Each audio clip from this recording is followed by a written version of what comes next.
हम लोग स्टार्ट कर रहे हैं आरएच ब्लड ग्रुप सिस्टम। देखिए एबीओ सिस्टम से हमें पता चलता है कि किसी भी इंसान के अंदर जो ब्लड ग्रुप प्रेजेंट है उसके अंदर एंटीजन कौन सा पाया जा रहा है, क्योंकि एंटीजन ही हमें बताता है कि किसी भी इंसान के अंदर कौन सा वाला ब्लड ग्रुप पाया जाता है।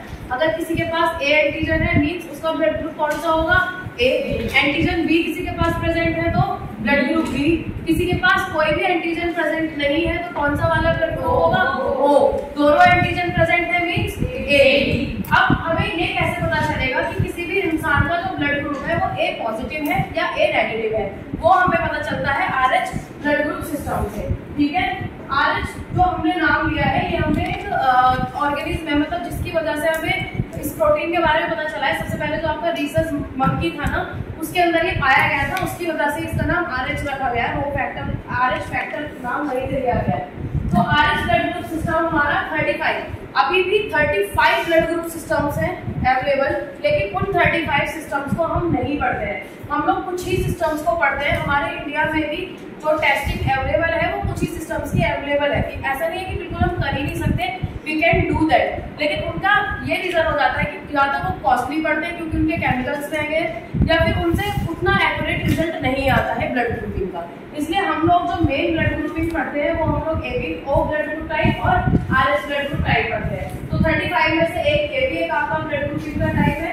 इसमें से most important blood group system हमारा कौन सा है, एबीओ, जो हम लोग कल पढ़ चुके हैं। आरएच ब्लड ग्रुप सिस्टम के अंदर हमारे 50 डिफाइंड ब्लड ग्रुप के एंटीजन आते हैं, जिसके अंदर 6 कॉमन आरएच एंटीजन पाए जाते हैं। कौन कौन से प्लस माइनस वाले जो हम पढ़ते हैं, A positive, A negative, B positive, B negative, A B positive, A B negative और ओ पॉजिटिव और ओ नेगेटिव वाले। ठीक है, इनके इन्हीं को हम लोग बोलते हैं आरएच फैक्टर। ये इसका टाइप है हमारा CDE, CDE, capital C, small capital C, capital D, capital E, capital small C, small D और स्मॉल ई, इससे हम इसको डिनोट करते हैं। ये जो डी एंटीजन है जो हम लोग टेस्ट लगाते हैं, जो हमने प्रैक्टिकल में पढ़ा था, प्रैक्टिकल में यही पढ़ा था ना हमने, ए बी और डी, जो कि हमें पॉजिटिव और नेगेटिव के बारे में बताता है। ठीक है, तो वही डी वाला हम लोग मेनली यूज करते हैं। टाइप दिखाए हुए हैं आपको सी, डी और ई, स्मॉल सी, स्मॉल डी और स्मॉल ई, ये टाइप है। उन टाइप में से हम लोग जो पढ़ते हैं, हम लोग पढ़ते हैं कैपिटल डी वाला एंटीजन, जिससे हम जनरली टेस्ट लगाते हैं लैब के अंदर। ठीक है, ये जो हमारा डी वाला एंटीजन है ये हमें पॉजिटिव और नेगेटिव के बारे में बताता है कि कौन सा वाला ब्लड ग्रुप हमारा पॉजिटिव है और कौन सा वाला ब्लड ग्रुप हमारा नेगेटिव है। इस एंटीजन को भी हमारे किसने डिस्कवर किया था, कार्लेंस ने डिस्कवर किया था। कौन से ईयर में डिस्कवर किया था, 1940 में डिस्कवर किया था।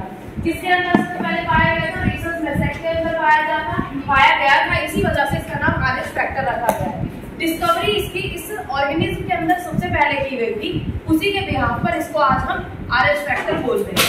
ठीक है, एमसीक्यूज के लिए इंपॉर्टेंट है कि किसके अंदर इसकी सबसे पहले डिस्कवरी की गई थी, तो इसको नोट कर लेना, किसके अंदर की गई थी। अब बात करते हैं आपके न्यू बॉर्न के अंदर अगर कोई ह्यूमोलिटिक डिसऑर्डर हो जाए तो कैसे होगा। देखिए जो एबीओ वाला सिस्टम है हम लोग पहले पढ़ चुके हैं। आरएच का सिर्फ हमें इसमें इतना पढ़ना था कि आरएच हमें एक तो पॉजिटिव बताता है, एक नेगेटिव बताता है। डी वाला एंटीजन हम लोग मिलाते थे ना, अगर डी वाला किसी के अंदर मिक्स करने के बाद एग्लूटिनेशन कर रहा है मीन्स वही हमारा ब्लड ग्रुप है, नहीं कर रहा है तो हमारा वो ब्लड ग्रुप नहीं है, मतलब पॉजिटिव या नेगेटिव नहीं है। फॉर एग्जाम्पल हमने ए के अंदर ए मिक्स किया, ए वाला एंटीजन, बी के अंदर हमने बी वाला एंटीजन मिक्स किया था, ओ के अंदर हमने डी वाला मिक्स किया था, जिसको हम ओ एज्यूम कर रहे हैं। तो पॉजिटिव नेगेटिव हमें कौन से वाले से पता चलता है, ओ वाले से, क्योंकि उसके अंदर कोई एंटीजन नहीं पाया जाता है। और जब हम उसके अंदर डी वाला डालते हैं तो हमने उसके अंदर प्रेजेंस दिखाई, अगर वो रिएक्शन करके पॉजिटिव दिखा देता है मीन्स वो एग्लूटिनेशन शो कर देता है, that means your result is positive. लेकिन अगर हमारा वो कोई भी रिजल्ट शो नहीं कर रहा है, ना तो ए के अंदर कोई भी हमारी क्लॉटिंग हुई है, ना ही बी के अंदर कोई क्लॉटिंग हुई है, ना ही ओ के अंदर कोई क्लॉटिंग हुई है, मीन्स क्या होगा हमारा ए बी नहीं है हमारा और ओ भी नहीं है, मीन्स ओ के अंदर भी कोई पॉजिटिविटी नहीं है, ओ नेगेटिव। जब किसी के भी अंदर कोई एग्लूटिनेशन नहीं हो रहा था, अगर एग्लूटिनेशन सबके अंदर हो रहा है तो हम लोग क्या उसको बोलते थे, ए बी पॉजिटिव। अगर कहीं पर भी एग्लूटिनेशन नहीं हो रहा है, सिर्फ बी के अंदर हो रहा है मीन्स बी पॉजिटिव नहीं, क्योंकि ओ वाले में नहीं हुआ है, सिर्फ बी के अंदर हुआ है मीन्स बी नेगेटिव। ओ वाला हमें सिर्फ बताता है कि कोई भी ब्लड ग्रुप हमारा पॉजिटिव है कि नेगेटिव है। ऐसे समझ लेते हैं कि अगर हमने कोई भी ब्लड ग्रुपिंग ले ली, आप स्लाइड के ऊपर ऐसे रखते थे ना,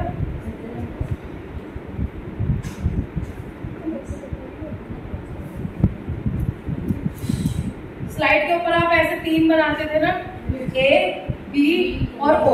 एंटीजन हमारे पास कौन कौन से प्रेजेंट है? A, B और D।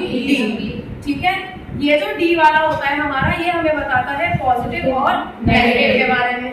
ठीक है, O वाले में हम जानते हैं कि नो एंटीजन इज प्रेजेंट, कोई भी एंटीजन नहीं होता O ब्लड ग्रुप के अंदर। अब जब हमने इसके ऊपर ब्लड की ड्रॉपलेट रखी और इसी के अंदर सीरम डाला A वाला, इसके अंदर हमने ड्रॉपलेट डाली और इसी के अंदर सीरम डाला हमने B वाला, और इसके अंदर ड्रॉप रखी उसी ब्लड की उसी इंसान की और D वाला सीरम डाला। कोगुलेशन अगर होता है हमारा A के अंदर और O के अंदर, इन दोनों के अंदर कोगुलेशन हो रहा है, मींस हमारा ब्लड ग्रुप क्या है? A positive. हमारा कोगुलेशन ना तो इसमें हो रहा है, ना इसमें हो रहा है, ना इसमें हो रहा है, मींस क्या होगा? O negative. अगर हमारा कोगुलेशन B में हो रहा है और कहीं नहीं हो रहा है तो हमारा क्या? B negative. तो ये नेगेटिव और पॉजिटिव किससे पता चल रहा है हमें? D वाले से। ठीक है, D वाला जो एंटीजन है यही हमारा RH फैक्टर है। RH फैक्टर में अभी पढ़ा ना, RH फैक्टर के टाइप होते हैं, तो हम लोग D वाले एंटीजन से मोस्टली जनरली जो हमने सीखा है वो हमने D वाले एंटीजन से सीखा है, ये बताने की मैं कोशिश कर रही हूँ। नेक्स्ट आगे हम लोग जो हेमोरेटिक डिसीज न्यूबॉर्न के अंदर पाई जाती है, इरिथ्रोब्लास्टोसिस, फेटलाइसिस भी बोलते हैं इसको। अगर न्यूबॉर्न के अंदर जो उसकी आरबीसीज है उनके अंदर डिजीज पाई जाएगी, उस कंडीशन को हम लोग ये बोलते हैं इरिथ्रोब्लास्टोसिस। जो फेटलाइसिस होता है एक ऐसा डिजीज है जो कि फीटस के अंदर या फिर न्यूबॉर्न चाइल्ड के अंदर देखा जाता है। मींस उसकी जो सेल्स होंगी उनके अंदर एग्लूटिनेशन होना शुरू हो जाता है, उनका जो ब्लड है, ब्लड के अंदर एग्लूटिनेशन होना शुरू हो जाता है। सेल्स जो होंगी वो फैगोसाइटोसिस का काम करने लगेंगी, वो मरने लगती है, मतलब किल होने लगती है। आपकी जो आरबीसीज होती है that process is called phagocytosis. Next, ज्यादातर जो हमारी ब्लास्टोसिस फेटलाइसिस होता है मदर का RH पॉजिटिव नेगेटिव। अगर मदर का क्या है हमारा? RH negative. ठीक है,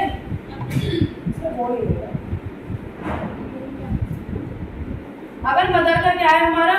RH नेगेटिव और फादर का क्या है? RH पॉजिटिव, तब हमारा ज्यादातर केसेस देखे जाते हैं ये पॉसिबिलिटी हो रही है कि बच्चे को, फीटस को हेमोरेटिक डिजीज हो जाता है। बेबी ने क्या किया? मदर का नेगेटिव है, पापा का पॉजिटिव है, RH पॉजिटिव एंटीजन गया कहां से? पापा के पास से। मदर का एंटी वाला गया, नेगेटिव पॉजिटिव हो गया आपका, तो उसकी वजह से क्या होता है कि उसका एक्सपोजर जो RH एंटीजन वाला होगा एग्लूटिनिन रिएक्शन करने के लिए ज्यादा अग्रसर होता है। तो इसीलिए कहते हैं ना, जब हमने एनीमिया भी पढ़ा था, एनीमिया में भी हमने यही पढ़ा था कि शादी के लिए कुंडली मिलाने से पहले ब्लड की कुंडली मिलानी बहुत जरूरी है। एंटीजन एंटीबॉडीज का मैच करना भी बहुत जरूरी है। आपने बहुत केसेस में ऐसा देखा होगा, या तो मदर की डेथ हो जाती है या फीटस की। मदर की डेथ अलग केसेस में होती है, बट फीटस की death most of the times wrong mismatch होने की वजह से भी होती है। ब्लड जब मिसमैच हो जाते हैं यहाँ से, क्योंकि जो हमारी वो है, मदर के पास क्या है? नेगेटिव, फादर के पास क्या है? पॉजिटिव। तो फादर का पॉजिटिव जाएगा, मदर का नेगेटिव एंटीजन जाएगा, और हमें पता है हम पॉजिटिव और नेगेटिव एंटीजन तो कभी मिक्स नहीं करते। इन दोनों के बीच में जब रिएक्शन होती है तब मोस्ट ऑफ द केसेस में ऐसा होता है कि बच्चे को ऐसी रिएक्शन उसकी बॉडी में हो जाती है और एग्लूटिनेशन होने की वजह से डेथ भी हो जाती है। जिसकी वजह से ये लिख रहा है कि मदर का जो एग्लूटिनिन होगा वो डिफ्यूज करेगा प्लेसेंटा से फीटस के पास। केस क्या है यहाँ पर? मदर का अगर नेगेटिव है तो ठीक है, रेड ब्लड सेल से पास जाएगा और एग्लूटिनेशन रिएक्शन शो करेगा। सिम्टम्स क्या है? स्प्लीन जो होता है, स्प्लीन एनलार्ज हो जाता है, क्योंकि यहाँ पर भी हमारा एक्सपोजर किस चीज का हो रहा है? ब्लड का हो रहा है। Blood is related to the spleen, यही लीवर वाले एरिया में हमारा होता है। स्प्लीन चौड़ा हो जाता है, हार्ट भी हमारा फूल जाता है। जो ऐसा बच्चा होता है उसका हार्ट भी फूल जाता है, क्योंकि हार्ट ही तो पंप कर रहा है बेसिकली ब्लड को भी। फ्लूइड जो होता है फीटस का वो बहुत ज्यादा बढ़ जाता है, फीटस के अंदर फ्लूइड जो होता है वो बढ़ जाता है। एब्डोमेन जो होता है, जब एब्डोमेन का अल्ट्रासाउंड कराया जाता है फीमेल का, वो अल्ट्रासाउंड के टाइम पर विजिबल होने लगता है इतना कि उसके अंदर फ्लूइड काफी बढ़ चुका है, क्योंकि रिएक्शन होनी शुरू हो जाती है। फीटस का जो वो है, जो भी आपका लिक्विड वगैरह है, फ्लूइड है, उसका इंक्रीमेंट दिख जाता है एक्सरे के अंदर। अब क्या है न्यूबॉर्न? अगर हम न्यूबॉर्न की बात करें उसके अंदर हमें क्या साइन और सिम्टम्स मिलेंगे? एनीमिया, जो कि न्यूबॉर्न के अंदर हमारा पेल अपीयरेंस दिखाएगा। किसी को भी एनीमिया है, मींस खून की कमी है, तो उसकी बॉडी तो हमें उसका जो बॉडी है येलो अपीयरेंस में तो दिखेगी, क्योंकि पेल येलो पड़ जाएगी, रेड ब्लड सेल्स हमारी कम हो गई है, तो भी आपके ऑटोमेटिकली पेल येलो कलर की दिखेगी, तो उसकी बॉडी पेल अपीयरेंस की दिखती है। जॉन्डिस दिखने लग जाता है। जॉन्डिस का पता क्या चलता है? हम आंखों को देखते हैं ना, किसी को पीलिया हो जाता है तो जॉन्डिस उसकी आईज में दिखना शुरू हो जाता है। येलो डिस्कलरेशन होता है न्यूबॉर्न की स्किन के ऊपर, स्कैल्प के ऊपर, या फिर लोकस स्थिति की मेम्ब्रेन है बॉडी में से, उनके ऊपर लीवर या फिर स्प्लीन का एनलार्जमेंट हो जाना या फिर इडीमा हो जाना पूरी बॉडी के अंदर। इडीमा का मतलब सूजन, ऐसी वाली सूजन होती है जो फ्लूइड होता है शरीर में, कहीं पर भी बॉडी का फ्लूइड बढ़ जाए और वो ऐसा लगे कि सूजन आई हुई है, लेकिन वो सूजन नॉर्मल सूजन की तरह नहीं होती। आप नॉर्मल अगर कहीं पर आप फूल गए हो, आपने ऐसे प्रेस किया ना अपनी उंगली को, तो वो प्रेस करने के बाद वापस कंप्रेस होकर नॉर्मल कंडीशन में आ जाएगी। पर इडीमा के केस में अगर आप किसी को ऐसे प्रेस करोगे ना कुछ सेकंड्स के लिए, वो आपकी फिंगर ऐसे ही रहेगी, मतलब वो जो गड्ढा है ना उंगली से बना वो गड्ढा ही रहेगा, फिर धीरे धीरे वो फूल के वापस इसकी हील हो जाएगी। किसी की देखिए ऐसे सूजन नॉर्मल लेडीज में पैरों में, हाँ इडीमा की कंडीशन हो जाती है, तो फ्लूइड उनकी बॉडी में बहुत ज्यादा बढ़ जाता है, तो उसको जब आप प्रेस करोगे तो कुछ सेकंड्स के लिए वो प्रेस रहेगी और फिर धीरे धीरे वापस से ऐसे हो जाती है। तो उस वाली कंडीशन इडीमा में होती है, जिसमें या फिर जो आपके ये होते हैं ना, मतलब जो ब्रीथिंग वाला जो डिसऑर्डर्स होते हैं वो भी होने शुरू हो जाते हैं, क्योंकि ऑक्सीजन सही से नहीं मिल पाती है, तो धीरे धीरे आपके रेस्पिरेटरी ऑर्गन्स भी डैमेज होने शुरू हो जाते हैं। इसके अलावा जो हमारे अदर, इनके बारे में एमसीक्यू में पूछ लिया जाता है कौन कौन से ब्लड ग्रुप सिस्टम है, इनसे अलावा कहीं नहीं आता है। 35 मेजर ब्लड ग्रुप सिस्टम्स पहचाने गए थे। किसने पहचाने थे? ISBT ने, international society of blood transfusion. इसकी फुल फॉर्म पूछ लेते हैं कौन से ईयर में? 2012 में। ठीक है, ISBT ने बताया था कि लगभग हमारे कितने मेजर ब्लड ग्रुप्स पाए जाते हैं? 35 मेजर ब्लड ग्रुप्स पाए जाते हैं, जिसमें हमारा ABO एंड RH एंटीजन वाला जो होता है ये सेल मेम्ब्रेन पर हमारे मतलब में प्रेजेंट होते हैं। एक इंसान जिसके पास AB/RH पॉजिटिव है, यानी कोई वाली बात, अगर हम कह रहे हैं जैसे ABO सिस्टम, ऐसे ही हमारा MNS वाला सिस्टम भी होता है। ठीक है, जैसे ABC ऐसे हम पढ़ते हैं, ऐसे यहाँ पर हमारा MN वाला भी सिस्टम होता है, MNS सिस्टम, जिसके अंदर M पॉजिटिव N पॉजिटिव ऐसे हम लोग पढ़ते हैं। ठीक है ना, KL सिस्टम बोलते हैं इसको। LEB पॉजिटिव मतलब डिवाइस सिस्टम। जैसे आपका D एंटीजन है ना यहाँ पर, तो वहाँ पर आपका B एंटीजन है, हम लोग मिक्स वहाँ पर B एंटीजन करेंगे, सिस्टम वही उसी की तरह है। बहुत सारे ब्लड ग्रुप सिस्टम्स को पेशेंट्स के नाम पर लिखा गया था, उसकी एंटीबॉडी कॉरेस्पॉन्डिंग के नाम पर नाम दिया गया था शुरू में। और कौन कौन से हमारे ब्लड ग्रुप्स हैं? Auberger blood group, hemo group, Bombay group, Duffy group. Bombay group आपने गूगल पे कई बार सुना भी होगा। प्यूरेट group, B group, K group, I group, mid group, certain X, G group, फिर ग्रुप और डफी ग्रुप, तो खैर रिपीटिंग हो गए।